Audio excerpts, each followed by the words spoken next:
तस्वीरें दिखाते आरएसएस की प्रेस कॉन्फ्रेंस के, क्या कुछ कहते रहे होस्ट बोले, एक बार सुनिए।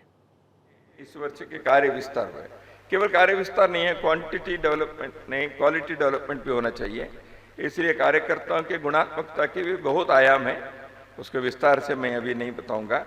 शाखा के शारीरिक कार्यक्रम है, सेवा कार्यक्रम है, बौद्धिक दृष्टि से कार्यक्रम है, स्वयंसेवकों के गुण व्यवहार हैं, ऐसे कई प्रकार के क्वालिटी इंप्रूवमेंट भी कैसे कैसे होना चाहिए, वो भी हमारे एक आग्रह रहता है, उसका भी हमने इसमें यहाँ चर्चा की है। दूसरा एक मुख्य विषय, समाज के किसी भी कष्ट में संकट में स्वयंसेवक तुरंत दौड़ता है, अच्छी बात है। आजकल समाज में बहुत सारे लोग और संस्थाएं भी, जब नए प्राकृतिक आपदा होती है, बहुत सारे लोग काम करते हैं, हम उनके साथ मिलकर भी काम करते हैं। स्वयंसेवक तो सदा इस विषय में जागरूक रहता है। पिछले दिनों में 4 ऐसे प्रमुख चीज़ों को मैं आपके सम्मुख केवल शेयर करना चाहता हूँ, साझा करना चाहता हूँ।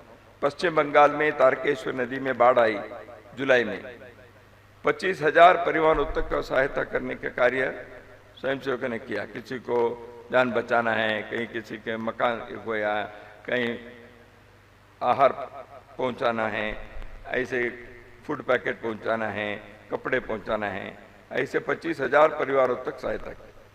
उड़ीसा में पुरी में बाढ़ आई, 40,000 परिवारों को सहायता की। साइक्लोन आया, अभी भी चक्रवात चल रहा है, दाना साइक्लोन का, उसी में भी कार्य चल रहा है। 20 खंडों में 1000 स्वयंसेवक इस चक्रवात के संदर्भ में कार्य किए। वायनाड केरल में लैंडस्लाइड हुआ जुलाई में। लैंडस्लाइड होने के अनुभव यहाँ के लोगों को शायद नहीं है, मैं उसी क्षेत्र से आता हूँ, इसलिए मैं बताऊंगा। जो पहाड़ रहता है वो एकदम बारिश के दिनों में पूरा मिट्टी नीचे आ जाता है, पहाड़ के, तो गांव के गांव उसमें धंस जाते हैं। वायनाड में हुआ इस बार, तुरंत 1000 कार्यकर्ता वहां जुटे। राष्ट्रीय सेवा भारती केरल के द्वारा भोजन के, स्वास्थ्य के दृष्टि से करना, ये सब किए। वहाँ मुस्लिम परिवार, हिंदू परिवार दोनों थे, सबके लिए समान रूप से सेवा कार्य करने का कार्य केरल के हमारे कार्यकर्ताओं ने, 1000 कार्यकर्ता से अधिक लोग वहाँ किए। वो पहाड़ के क्षेत्र है और उस क्षेत्र में ये कार्य जो किया, मुस्लिम बंधुओं के जिनके मृत्यु हो गई थी, मुस्लिम परिवार से उनके अंतिम संस्कार के लिए उनके पद्धति के अनुसार करने के, उनको जो जिनको करना था, ऐसे लोगों की हमने सहायता की। करना तो उनको ही था क्योंकि वहाँ पद्धति ऐसे रहती है। हिंदू परिवारों के 66 मृतक व्यक्तियों के अंतिम संस्कार संघ के स्वयंसेवकों ने किया। गुजरात के वडोदरा में बाढ़ आई, 81 बस्ती में भोजन पैकेट, पेयजल, दवा ऐसे करने का कार्य किया। सोमनाथ, जामनगर तथा द्वारका में भी अतिवृष्टि के कारण नुकसान हुए, उस समय भी संघ के स्वयंसेवकों ने कई प्रकार के सेवा कार्य किया। तो ऐसे इन सारे विषयों को यहाँ हमने विचार किया। देवी अहिल्याबाई होलकर एक अत्यंत कुशल शासक, आजकल गुड गवर्नेंस की बात बहुत होती है। 300 साल पहले देवी अहिल्याबाई ने महेश्वर केंद्र से, मालवा में, मध्य भारत में, मध्य प्रदेश में, इंदौर के पास उनकी राजधानी थी। उन्होंने जो कार्य किया वह अद्भुत है। उन्होंने सामाजिक जागृति, धर्म श्रद्धा, धर्म केंद्रों की रक्षा, पुनरुद्धार, जीर्णोद्धार और कृषि व्यवसाय के लिए समर्थन, शिक्षा और स्वास्थ्य के बारे में चिंता और ग्राम के पुनरुद्धार, और कई जगह पर उन्होंने जो कार्य किया है, कुशल एक प्रशासक के नाते उनके परिचय कई लोगों के ठीक से नहीं है। उन्होंने मंदिरों के जीर्णोद्धार काशी में भी किया, दक्षिण में गोकर्ण में भी किया, दूर दूर स्थानों तक उनके नाम हैं, लेकिन कुशल शासक भी थे। उस दृष्टि से उनके 300 वर्ष के कार्यक्रम को, अभी तक जो कार्यक्रम हुए हैं, लगभग 1300 कार्यक्रम हुए हैं।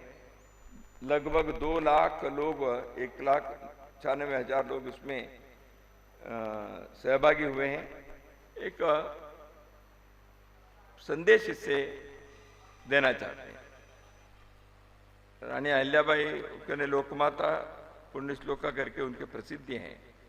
अपने देश में 300 साल पहले भी एक महिला प्रशासक जिस प्रकार जनता के लिए कार्य करना और स्टेट पावर, राज्य की शक्ति जनता के हर आयाम को कैसे छू सकता है, और आज भी 300 साल के बाद भी वहाँ के परिवार, और बिहार में अभी अभी एक घटना हुई, वहाँ जो लोग राजस्थान से 300 साल पहले कुछ परिवारों को वहाँ ले गई रानी, आज भी वो याद करते हैं।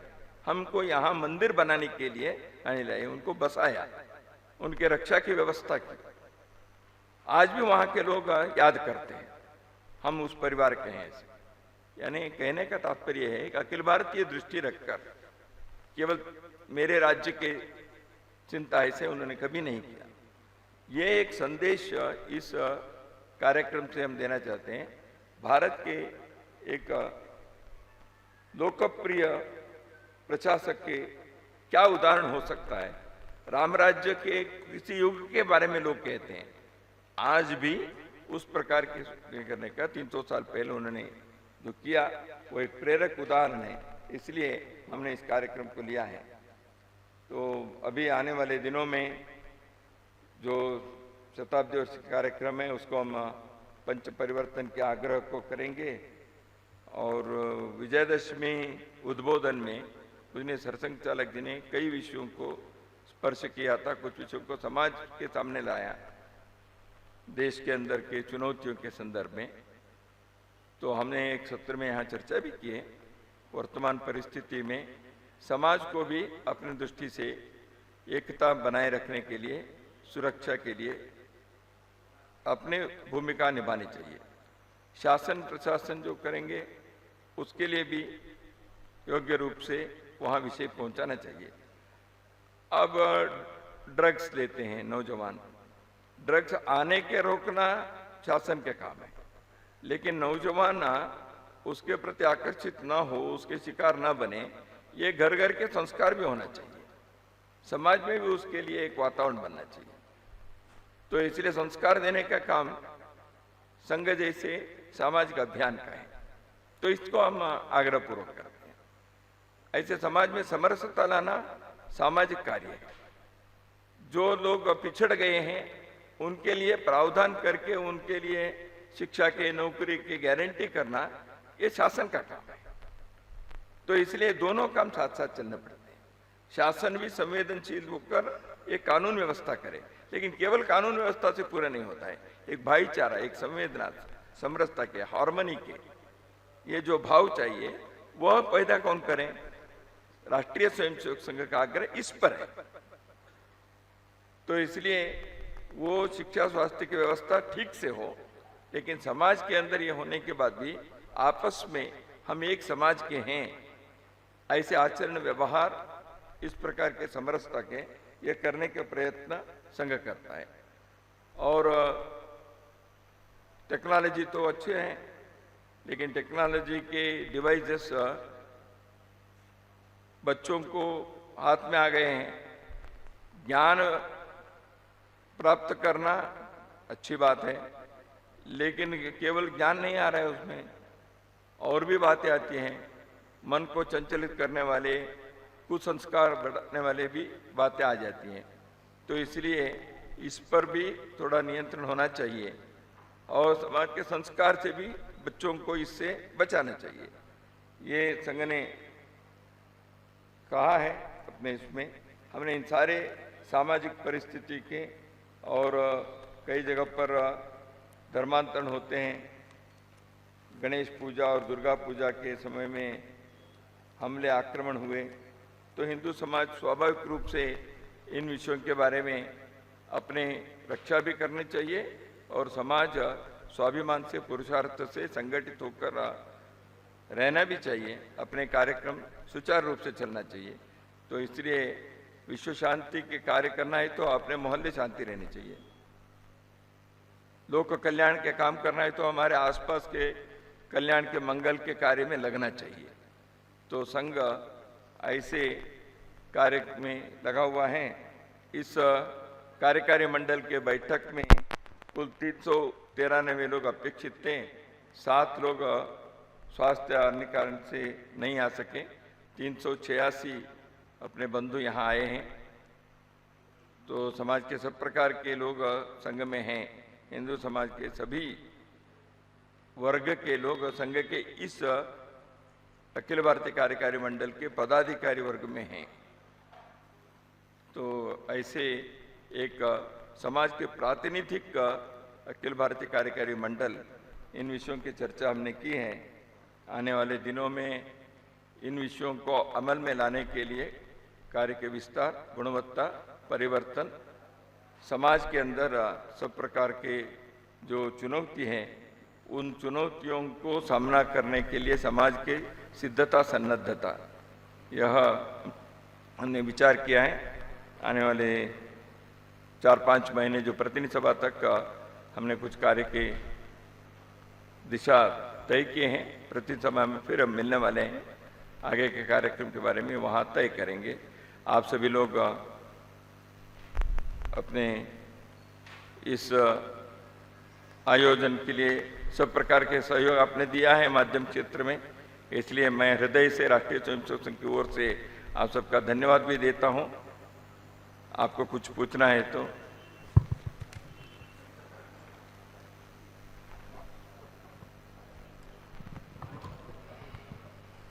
सर, मैं इधर सर, नमस्कार, मैं शैलेंद्र मिश्र हूँ डीडी न्यूज़ से। सर, 2 मुद्दों पर बहुत चर्चा हो रही थी जब ये बैठक शुरू हुई थी कि विजयादशमी पर सर संचालक जी ने जो कहा था कि ओटीटी प्लेटफॉर्म से जो बाल मन पर दुष्प्रभाव पड़ रहा है, तो उसको लेकर क्या कुछ चर्चा हुई। और जब हाल ही में जब बांग्लादेश में जिस तरह की तस्वीरें जब आई थी और एक समाज को संगठित करने की बात कही गई थी, तो उसको लेकर आपने कहा कि सरकार जो संवेदनशील है वो तो अपनी भूमिका निभाती है, समाज को भी भूमिका निभानी चाहिए। तो उसका थोड़ा सा विस्तार से बताएं, क्या चर्चा हुई। विस्तार से 2 बिंदु हैं। एक ओटीटी या ऐसे प्लेटफॉर्म पर एक कानूनी दृष्टि से एक रेगुलेशन के, नियमन के आवश्यकता है। किसी भी समाज में करना ही पड़ता है।